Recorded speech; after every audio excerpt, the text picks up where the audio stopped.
Hello guys, আজকে চলে আসি বিশ্বাসপাড়া থেকে জয়পুর হাটের উদ্দেশ্যে। আমরা যাচ্ছি জয়পুর হাটে এখন। তো বন্ধুরা, আপনাদেরকে জানাই আপনারা কেমন আছেন। আপনারা আল্লাহর রহমতে আমিও ভালো আছি, আপনাদের দোয়া, এবং আপনারা অবশ্যই ভালো আছেন, সুস্থ আছেন।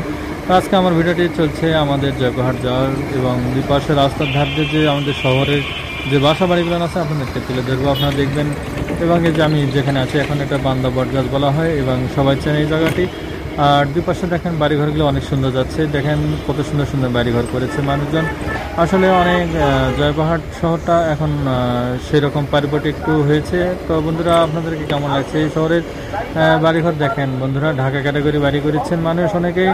তো আসলে আপনাদেরকে আমি দেখাবো আরও কিছু আমাদের জয়পুরহাট শহরের, যেন দুই পাশে দেখেন মানুষজন কেমন রাস্তার কাজ করছে।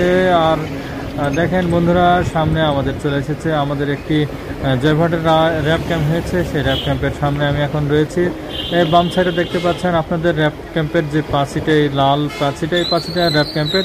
তো সামনে র্যাব ক্যাম্পের গেটে আমরা চলে এসেছি। দেখেন বন্ধুরা, আরও কিছু আপনাদেরকে তুলে ধরে দেখাবো আমাদের জয়পুরহাট শহরের কেমন কী অবস্থা। আমাদের জয়পুরহাটটা কেমন লাগবে আপনাদেরকে জানি না, তবে আমার কাছে অনেক সুন্দর লাগে। ছোট একটি শহর এবং অনেক সুন্দর পরিবেশ। এই পরিবেশের মানুষ মোটামুটি ভালো চলাচল করা যায়। আর জয়পুরহাটে একটি কথা না বললেই নয়, জয়পুরহাটে শহরের যে মেইন রাস্তাটি আর কি আসলে একটি ওয়াকেজ হয়েছে। এই রাস্তাটি আসলে আমরা যা দেখছি অনেক দিন ধরেই কাজ চলছে, কিন্তু কাজ শেষ হচ্ছে না। এই মুহূর্তে আমরা আছি এখন ট্রাফিক অফিসের সামনে।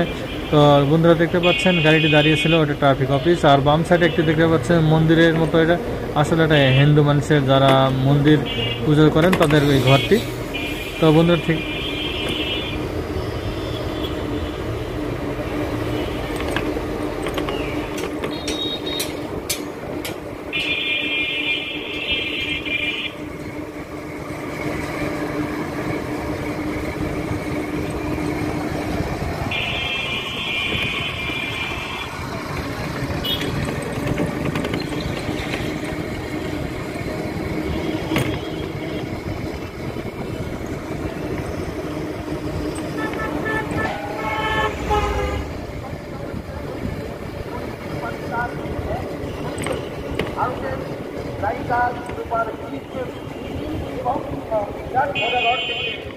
রায়হান রাফির পরিচালনায়